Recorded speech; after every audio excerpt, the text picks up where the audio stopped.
Venezuela के पास पूरी दुनिया में सबसे बड़ा ऑयल रिजर्व है। सऊदी अरेबिया, ईरान, इराक से भी ज्यादा, और यूनाइटेड स्टेट्स, कनाडा और मेक्सिको जैसे बड़े ऑयल रिच देशों से भी कहीं ज्यादा।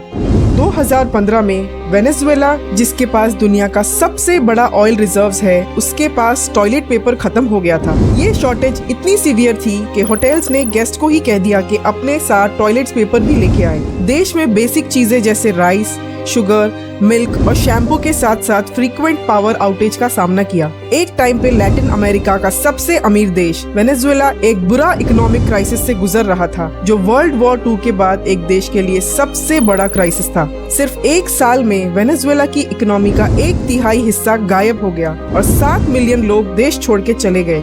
और ये सब हो रहा है उस देश में जिस देश के पास 300 बिलियन बैरल्स ऑयल है, जो चाइना से 11 गुना ज्यादा है और रशिया से 4 गुना ज्यादा है।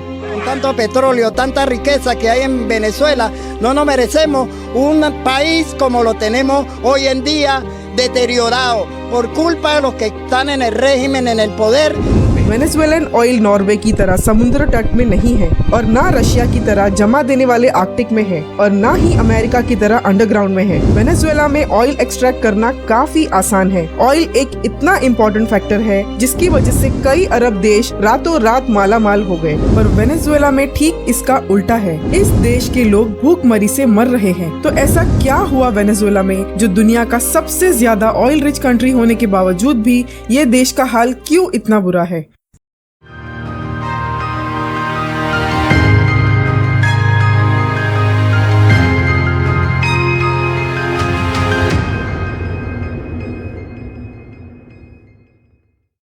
दो 2013 में वेनेजुएला का 96% एक्सपोर्ट पेट्रोलियम से रिलेटेड था। मतलब ये देश पूरी तरह से बस ऑयल पे डिपेंडेंट था। ऐसा नहीं है कि ये देश हमेशा से ही इतना गरीब है। 1970s में वेनेजुएला की पर कैपिटा जीडीपी स्पेन और ग्रीस से भी ज्यादा थी। इस देश के 60% पॉपुलेशन मिडिल क्लास थे। इस देश के लोगों के पास इतना पैसा था कि वो कॉनकॉर्ड एयरप्लेन, जो दुनिया का सबसे महंगा एयरलाइन था, उसमें ट्रैवल करके वेनेजुएला से पेरिस जाते थे। साल 2000 में इस देश के पास और पैसे आए जब चाइना के ग्रोथ की वजह से ऑयल की डिमांड बढ़ी थी। उसके बाद से इस देश के हालात बिगड़ने लगे जब ह्यूगो चावेज इस देश के प्रेसिडेंट बन जाते हैं। बस एक कीमती ऑयल जैसा रिसोर्स होना काफी नहीं है देश की तरक्की के लिए। उस रिसोर्स का प्रॉपर यूज करने वाले पॉलिटिशियंस और गवर्नमेंट भी चाहिए होते हैं। 2002 और 2003 के वेनेजुएलन जनरल स्ट्राइक के दौरान चावेज ने स्टेट ऑयल कंपनी पेट्रोलियर्स दे वेनेजुएला (PDVSA) के 19,000 एम्प्लॉइज को निकाल दिया और उनकी जगह अपने गवर्नमेंट के लॉयल एम्प्लॉइज को रखा। Anuncio la destitución, despido de las siguientes personas. Eddie Ramírez, director gerente hasta el día de hoy de Palmavén. Afuera. Offside. Señor Juan Fernández está despedido de Petróleos de Venezuela. Yo no tengo problema de rasparlos a toditos si a toditos hubiera que rasparlo. No tengo ningún problema. इससे Venezuela के oil industry से बहुत बड़ा experience का loss हुआ। Venezuela का ज्यादातर oil Orinoco belt में पाया जाता है। इस बेल्ट में लगभग 1.2 ट्रिलियन बैरल्स ऑफ ऑयल है, जो कि दुनिया का लार्जेस्ट ऑयल रिजर्व है। वेनेजुएला ने अपने ऑयल रिजर्व्स को डेवलप करने के लिए बड़े बड़े कंपनीज जैसे ExxonMobil, BP, Chevron, Total और कोनोको फिलिप्स को इन्वाइट किया। ये कंपनीज ने बिलियंस ऑफ डॉलर्स खर्च किए टेक्नोलॉजी और इंफ्रास्ट्रक्चर पे, ताकि एक्स्ट्रा हैवी ऑयल को क्रूड ऑयल में बदल के एक्सपोर्ट किया जा सके। ऑयल इंडस्ट्री काफी प्रॉफिटेबल है, पर इसे चलाने के लिए बहुत ज्यादा पैसे लगते हैं। जब ऑयल के दाम बढ़ते हैं तो ये कंपनीज बहुत पैसा कमा सकती हैं, लेकिन ये पैसा कमाने के लिए पहले बिलियंस ऑफ डॉलर्स का इन्वेस्टमेंट करना पड़ता है। अगर ऑयल के दाम गिर जाते हैं तो ये इन्वेस्टमेंट बड़े नुकसान में बदल सकते हैं। ये सिचुएशन वेनेजुएला की क्राइसिस को समझने के लिए बहुत जरूरी है। ये फॉरेन कंपनीज काफी प्रॉफिट बना रही थी ऑयल बेचकर। ये देखकर वेनेजुएलन गवर्नमेंट सोचती है कि क्यों ना ये प्रॉफिट हम रखें, क्योंकि तेल तो हमारे ही देश का है। 2007 में जब ऑयल के प्राइसेस बढ़ने लगे, वेनेजुएला ने इंटरनेशनल ऑयल कंपनीज के साथ किए अग्रीमेंट्स में चेंजेस किए, जिससे PDVSA को प्रोजेक्ट्स का मेजॉरिटी कंट्रोल मिल गया। बड़े कंपनीज ने कोई ऑब्जेक्शन नहीं उठाया और अपना कुछ शेयर रखकर ऑलमोस्ट पूरा कंट्रोल दे दिया वेनेजुएला गवर्नमेंट के हाथ में। यहाँ आते हैं दो सबसे इम्पोर्टेंट रीजंस जिसने वेनेजुएला ऑयल इंडस्ट्री को डुबा दिया। सबसे पहला रीजन, 2003 में वेनेजुएलन गवर्नमेंट ने सारे ऑयल एक्सपर्ट्स को जॉब से निकाल दिया था, जिसकी वजह से उनके पास कोई एक्सपर्टीज और एक्सपीरियंस नहीं बचा इस ऑयल इंडस्ट्री को चलाने के लिए। और 2007 आते आते इस गवर्नमेंट ने सारे इंटरनेशनल एक्सपर्ट्स को भी अपने देश से भगा दिया। दूसरा रीजन है, चावेज गवर्नमेंट ने कंट्री के ऑयल को डेवलप करते रहने के लिए रिक्वायर्ड कैपिटल एक्सपेंडिचर्स में जरा भी ध्यान नहीं दिया। ये काफी हद तक चावेज लॉयलिस्ट के इन एक्सपीरियंस की वजह से था, जो अब PDVSA को चला रहे थे। जब वेनेजुएलन गवर्नमेंट ऑयल बेचकर प्रॉफिट कमा रही थी, तब इस गवर्नमेंट ने बाकी किसी और इंडस्ट्री में इन्वेस्टमेंट नहीं किया, सो दैट अगर ऑयल इंडस्ट्री में प्रॉब्लम आए तो एटलीस्ट बाकी सेक्टर तो ठीक काम करते रहे। इस गवर्नमेंट के ग्रीड और करप्शन ने पूरे देश को बर्बाद कर दिया।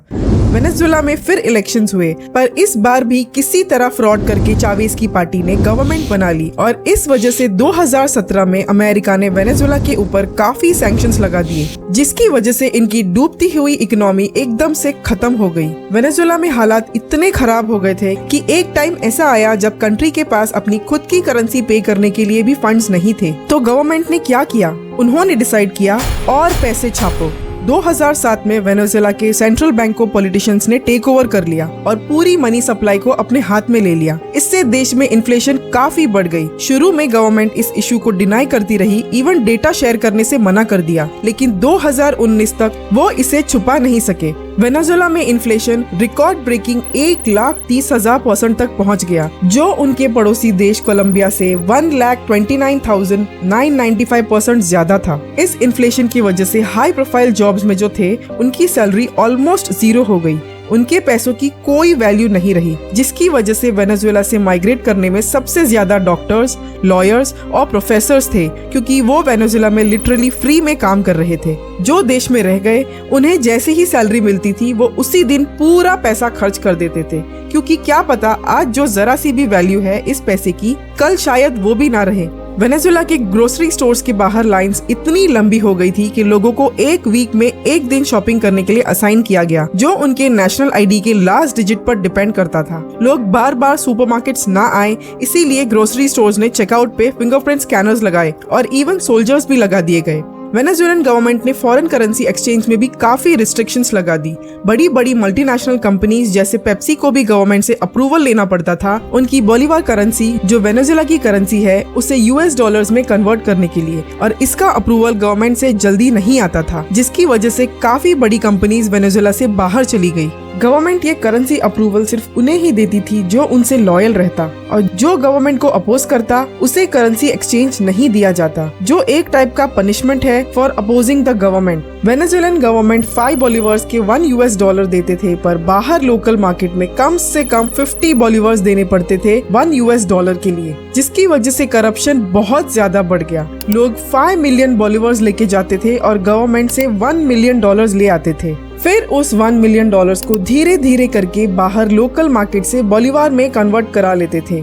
बाहर का रेट था 50 बोलीवार्स फॉर 1 US डॉलर, जिसकी वजह से लोगों को 1 मिलियन US डॉलर्स के 50 मिलियन बोलीवार्स मिल जाते, और ये साइकिल चलता रहता है, जिसकी वजह से पूरा वेनेजुएला का इकोनॉमी क्रैश हो गया। और गवर्नमेंट कुछ इम्प्रूव करने के बजाय लोगों पर ब्लेम करती है कि उनके ये स्कैम की वजह से देश का हाल इतना खराब है। देखा जाए तो वेनेजुएला सोने के खदान में बैठा है, क्योंकि उनके पास दुनिया का सबसे बड़ा ऑयल रिजर्व है, पर ये देश अभी एकदम क्रिटिकल कंडीशन में है।